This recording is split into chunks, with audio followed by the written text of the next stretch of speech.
Good morning student सभी को ideal academy school की ओर से मैं अरविंद जारवाल इकोनॉमिक्स जो टीचर। पिछले वीडियो में जो मैंने आपको students chapter number 1 PP kit के द्वारा मैंने आपको समझाया था, पढ़ाया था। उम्मीद करूँगा कि वहाँ पर आपको चैप्टर नंबर 5 स्वतंत्रता की पूर्व संध्या पर भारतीय अर्थव्यवस्था का वो टॉपिक आपको जरूर समझ में आया होगा। आज मैं आपको आपकी बुक ही आपके सामने प्रेजेंट कर रहा हूँ, क्योंकि बुक में कुछ ऐसे टॉपिक छूट जाते हैं जो शायद आपको समझ में नहीं आ पाएंगे बाद में।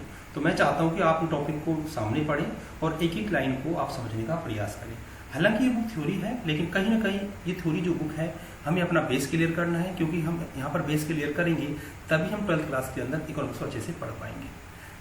फर्स्ट जो हमारा चैप्टर है उसमें मैंने आपको समझाया था कि हम इस चैप्टर के अंदर स्वतंत्रता प्राप्ति के समय वर्ष 1947 में भारत की अर्थव्यवस्था की दशा के बारे में हमने इस पर स्टडी की। हम इसके ऊपर चर्चा करेंगे जो हमारे टॉपिक है, ठीक है।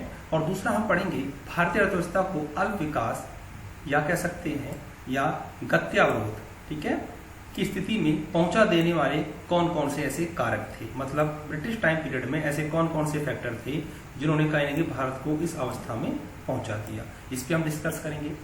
और इसके अलावा हम इंट्रोडक्शन में मैं आपको बता चुका हूं, लेकिन मैं आपको इस डेफिनेशन को नहीं बता पाया उस वीडियो में, तो मैं चाहता हूं कि आप इस डेफिनेशन को पढ़ें। एक ब्रिटिश वायसराय था विक्टर अलेक्जेंडर ब्रूस, 1894 में इसने बहुत अच्छी बात की थी कि भारत हमारे साम्राज्य की धुरी है। मतलब ब्रिटेन को चलाने वाला एक धुरी के टाइम काम कर रहा है भारत। यदि हमारे साम्राज्य कोई राज्य अलग हो जाता है तो हम जीवित रह सकते हैं, यदि हम भारत को खो देते हैं तो हमारे साम्राज्य का सूर्य अस्त हो जाएगा। बहुत अच्छी लाइन लिखी थी विक्टर अलेक्जेंडर ने। उसने बोला था अगर हम ब्रिटेन का कोई भी एक राज्य अगर हम खो देते हैं तो शायद हमें इतना नुकसान नहीं होगा, तब भी हम जीवित रह सकते हैं। और अगर हमने भारत को ही खो दिया तो शायद जो मेरा साम्राज्य है उसका क्या हो जाएगा, अंत हो जाएगा। ये बात कही थी उस समय 1894 में ब्रिटिश इंडिया के वायसराय ने अच्छी बात की थी। तो मैं आपको पिछले वीडियो में औपनिवेशिक शासनकाल के अंतर्गत निम्न स्तरीय आर्थिक विकास को मैं आपको समझा चुका था, जहां पर मैंने आपको भारत में इंडस्ट्रियल सेक्टर औद्योगिक विकास के ऊपर मैंने चर्चा की थी। आज मैं आपको कृषि क्षेत्र के ऊपर बताऊंगा कि भारत में औपनिवेशिक शासनकाल के समय कृषि क्षेत्र किस प्रकार का था। ब्रिटिश औपनिवेशिक शासनकाल के अंतर्गत भारत मूलतः एक कृषि अर्थव्यवस्था ही बना रहा। देश की लगभग 85% जो जनसंख्या है वो कहीं ना कहीं गांव में निवास करती थी। इसलिए मैं कह सकता हूं कि भारत लगभग प्रत्यक्ष या अप्रत्यक्ष रूप से जो यहाँ के किसान थे, जिनको मैं डायरेक्ट या इनडायरेक्ट रूप से बोल सकता हूं, वो कहीं ना कहीं अपनी रोजी रोटी कमा रहे थे। किसके माध्यम से? कृषि के माध्यम से। एक बड़ी जनसंख्या का व्यवसाय होने के बाद भी कृषि क्षेत्र में गतिहीन विकास की प्रक्रिया लगातार चलती रही। मतलब कृषि क्षेत्र में लोग काम तो करते थे, लेकिन विकास की स्थिति कैसी थी? गतिहीन थी। यही नहीं, अनेक अवसरों पर तो उसमें अप्रत्याशित हास्य गिरावट भी अनुभव की गई। भले ही हम कृषि के अधीन क्षेत्र के प्रसार कारण कुल कृषि उत्पादन वृद्धि तो हुई, किंतु कहीं ना कहीं कृषि उत्पादकता में कमी देखने को मिली। मतलब कृषि का क्षेत्र तो बढ़ा, लेकिन उत्पादन क्षमता जो थी वो कहीं ना कहीं कमी रही गई। इसका क्या कारण था? तो इसका कारण था औपनिवेशिक शासन काल में ब्रिटिश गवर्नमेंट द्वारा एक भू व्यवस्था प्रणाली को माना जाता है। कौन सी प्रणाली? भू व्यवस्था प्रणाली। या मैं कह सकता हूं उस समय जो कहीं ना कहीं भू व्यवस्था प्रणाली में उन्होंने जमींदारी जो प्रथा थी उसको सामने लाके खड़ा कर दिया। आज के समस्त पूर्वी भारत में जो उस समय बंगाल प्रेसिडेंसी के नाम से जाना जाता था, वहां पर एक सिस्टम लागू किया जिसका नाम था जमींदारी सिस्टम, ठीक है। इस जमींदारी सिस्टम में क्या हुआ,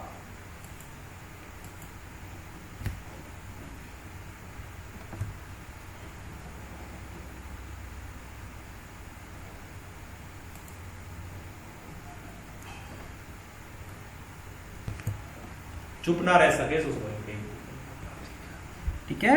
चलो, इसके अलावा मैं बात करता हूं कि देश के अंदर खाद्यान्न खेती के स्थान पर नकदी फसलों का उत्पादन ज्यादा होता था, जिनका प्रयोग अंततः इंग्लैंड में लगे कारखानों में किया जाता था। सिंचाई की व्यवस्था में कुछ सुधार के बावजूद भी भारत बाढ़ नियंत्रण और भूमि उपजाऊ शक्ति के मामले में काफी पिछड़ा हुआ था। जबकि किसानों के एक छोटे से वर्ग ने अपने फसल पैटर्न को परिवर्तित कर खाद्यान्न फसलों की जगह वाणिज्य फसलें उगाना आरंभ कर दिया। ये सबसे मेन है, इस पर थोड़ा ध्यान दे लेना कि किसानों ने जो खाद्यान्न फसलें हैं उनकी जगह किन फसलों को ज्यादा ध्यान दिया? वाणिज्य फसलों को। काश्तकार के एक बड़े वर्ग तथा छोटे किसानों के पास कृषि क्षेत्र में निवेश करने के लिए न ही संसाधन थे, न ही तकनीकी थी और न ही कोई ऐसी प्रेरणा थी। तो कहने करते कि भारत के किसानों के पास इन सभी चीजों का क्या था? अभाव था। ये तो था स्टूडेंट्स जो हमने एग्रीकल्चर सेक्टर के अंदर हम जो पढ़ रहे हैं उसके बारे में, ठीक है।